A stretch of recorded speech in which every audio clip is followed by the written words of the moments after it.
doing now the session of public speaking. So public speaking, as you know, is talking to people in a way that inform, persuade, or inspire them. So public speaking is different now from debate. Public speaking is all about talking to people. How do you talk to people? How do you inspire them? How do you persuade them? Then, how do you inform them on the information that you are going to be presenting on your speech? Right? Then, it involves organizing your ideas, speaking in a structured way, at the same time, using your voice, body language, and confidence to engage listeners. This is when the body comes in play. And also the way in which you speak, your voice projection, your tone, your confidence. This is where it comes in under public speaking. In public speaking, those things have marks. Your body language, how you use it, how you speak, how you use gestures, they have a mark. I think for those who went to the competition, there was a competition for what? Public speaking. So you can never do debate, you can never do public speaking. You can even do both, but they are done on a separate timeline. So usually, debaters are also public speakers.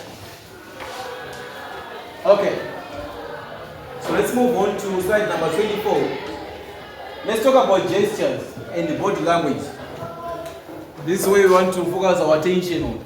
How do we use gestures? How do we use our body language to portray a message, right? So the most important thing is gestures, the body language. How are you going to be using your body language, right? Matters. Body language is your superpower. We can use it effectively to communicate with the audience. So the body, before you even speak, your body is communicating with the audience. That's what public speaking does. Before you even speak it in front of people, your body itself is already presenting an entire case to the audience. Then, great tips for your body language, right? Postures breed success. Your position before you open your mouth, right? You communicate before you open your mouth. That's public speaking, right? You just stand in front of people, you're already communicating. So let's look about the position. Where do you stand when you are doing public speaking? So where you stand matters. We call it the position of strength. So if you're going to be engaging the audience, where you stand matters. Just like where I'm standing right now, I'm standing at the center, addressing you, right? So where you stand in public speaking matters. You can't be presenting a case when you are now at the window, you are hearing some of the noise from that class, right? Trying to do a speech from this angle won't help, right? Yes, because there's noise coming in from there, then I'll be distracted in my speech. At the same time also, maybe you are standing on the other door there, the audience over here, then you're going over there to present a case. Does that help? So you come back at the center. You come back at the center of attention. You stand here when you're doing public speaking. Look for the center before you do your delivery of your speech. Look for the what? The center. Yes, that's the position of what? Of strength. Let's talk about the issue of what you call the base postures. How do you stand when you're doing public speaking? So we have different postures which are not allowed, which are not good in public speaking. That's like addressing people, putting your hands in your pocket like this. You are doing a speech like this. My name is Brian. I'm going to do a speech about education like this. It's not a good way of portraying a message, right? At the same time, putting also your hands like this. My speech is going to be about this and that. Does that help? So this is not how you stand. Then also, we have what you call the victory. The idea of you are presenting a speech. Usually those guys who do the hip hop thing usually want to say like this. Want to present a speech like this. Then you're trying to gesture from this position. I'm going to be doing my speech. It doesn't really give a good picture. So how you stand matters. So I'm going to be showing you how you're going to be standing in debate, in public speaking. When you all rise up.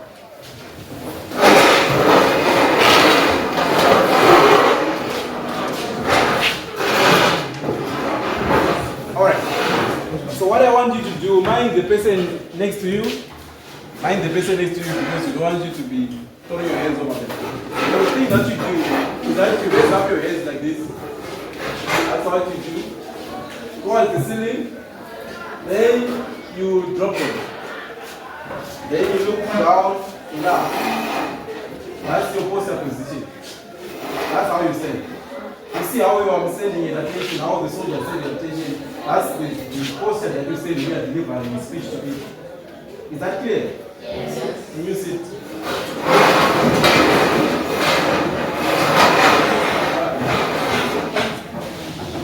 mind that when you are going to deliver your speech, we are going to be asked to do a presentation in class. How you stand, where you stand matters to deliver your speech in a good manner. Then, let's look now at the gestures. The gestures that we have now. The gestures that we have now. The gestures that we have now. These are the gestures that we have. So there are three different types of gestures which are very important that I want you to learn, which are going to be helping you very well when you are going to be doing public speaking. So these gestures help you to communicate. For example, if you use gestures, the audience will remember twice as much. That's why we have been using gestures before we started at the start of this workshop. And right now I'm still using gestures because they help you learn twice as much of what I'm saying. You remember twice as much what I'm delivering to you by the use of gestures. There are three types of gestures. We have the give, the show, and the chop. Right? So the give is the one whereby you're trying to explain to your audience, trying to compare certain things, or trying to raise a powerful point to your audience. That's why I'm using my hands like this. That we are expecting that if you are going to be using gestures like this, that's the give. The idea of you are trying to explain that I went to a very important conference. Then from that conference, I was given an award for being an outstanding student. You see how I'm using the gestures? Yes, that's the give.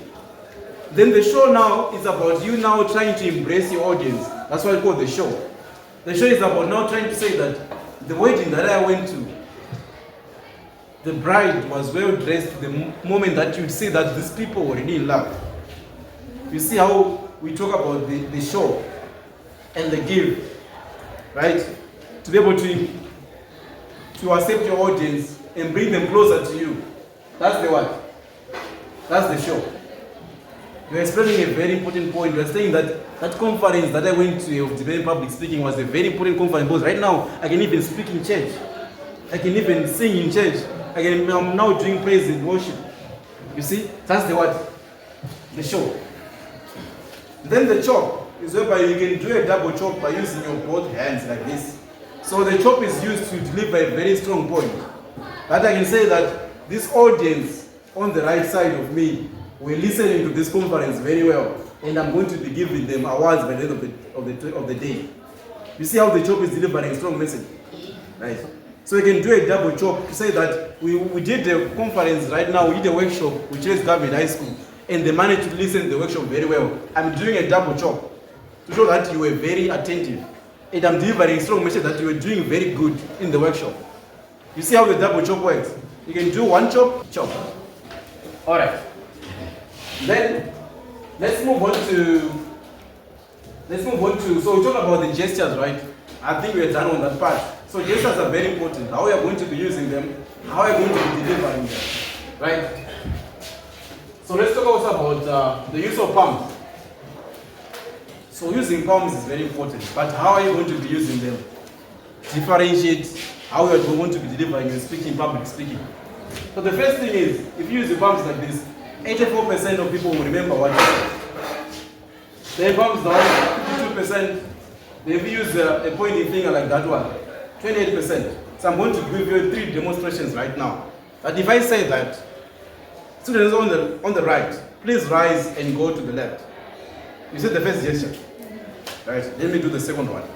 Students on the left, on the right, please rise and sit down and move to the left. You see how this is differentiating?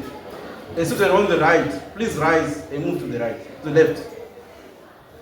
You see the difference? Which one is the best way to present a case? The first one, right? Yes. So you see how you are going to be using gestures. So never point your finger to the audience. Never do that. Then let's move on to the things that you have to avoid by all necessary when you are doing public speaking or debate. You try to avoid it as much as you can. Avoid using the finger like this. Avoid the finger wave. This is a very arrogant way. Only politicians do this. This is the way you are trying to deliver a speech to someone, then you are not respecting them. So this is where you use the finger wave. So when delivering a speech, use all your hands, right? All your palms at the same time.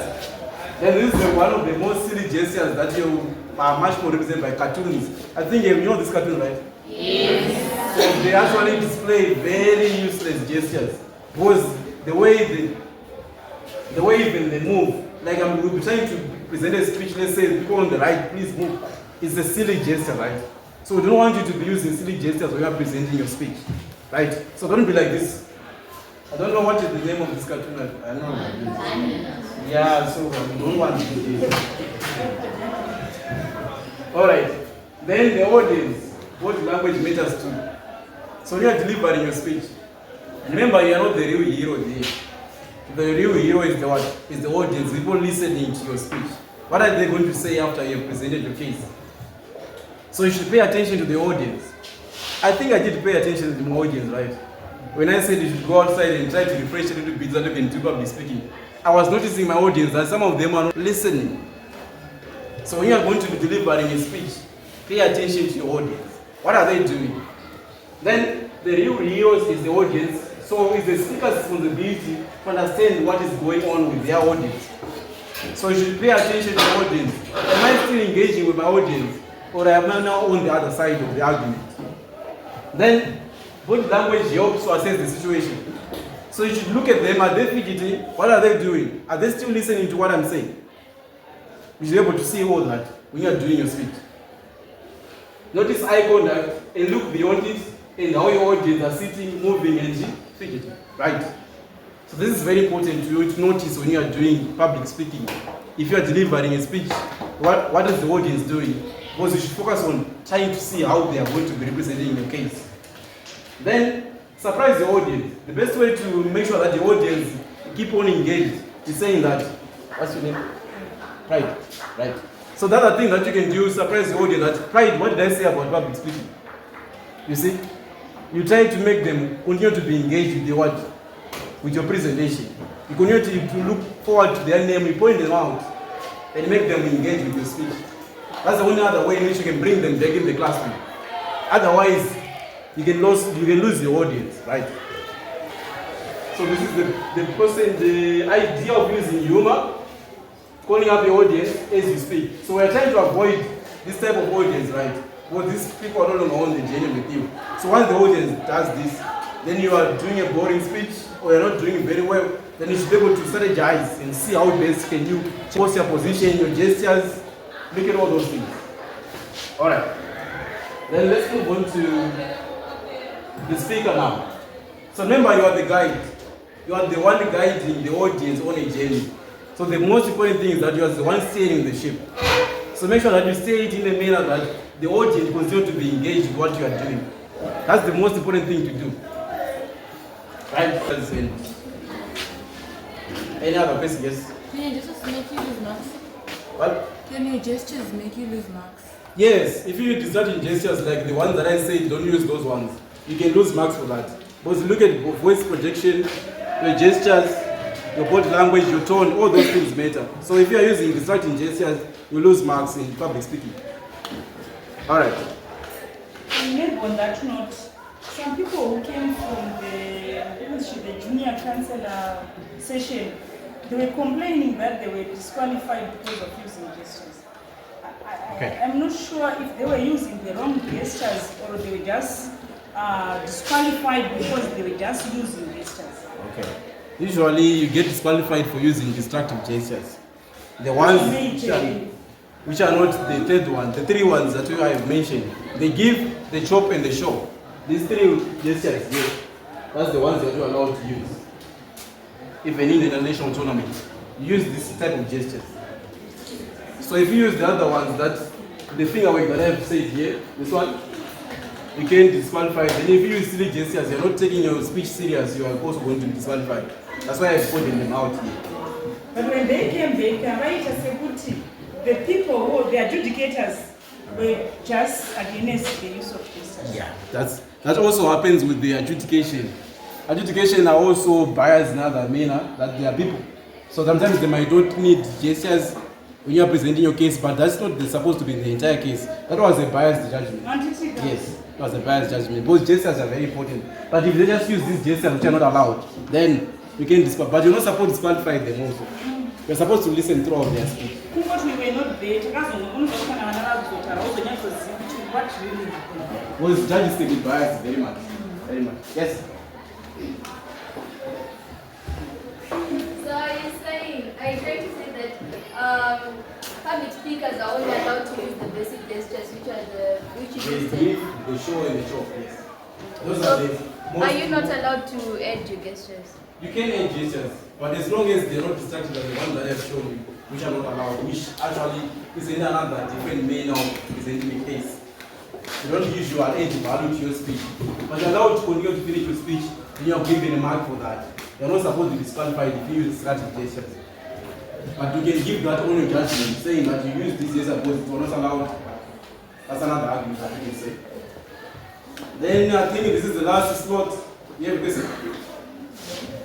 This is the last slot. So this is now for you. Congratulations for participating on the first edition of the high school introduction to debate public speaking workshop 2026. So I think you can play hands for yourself, right? Mr. Brighton, I want to thank you for the opportunity to give to our kids. I really missed a lot, and I was so disappointed that a lot of things to do, the reports were needed by the headmaster's office by 10 o'clock. So I had to miss the session, but I really know that I missed a lot. So we really appreciate the effort you have done in training our students on debate. Did you manage to train them on media? Or just focus on the debate? Right. So thank you, Seth. Thank you for coming. I hope you listened so attentively. I am sure you benefited a lot from the speaker, and you are going to apply all these things which you have taught us, and you are going to be the best public and debate speaking people ever at Children's Government High School. And so let us give a round of applause. Thank you once again. Thank you, Mr. Willard, for the shoots. It was really super. I think at this point we can go on. Yeah.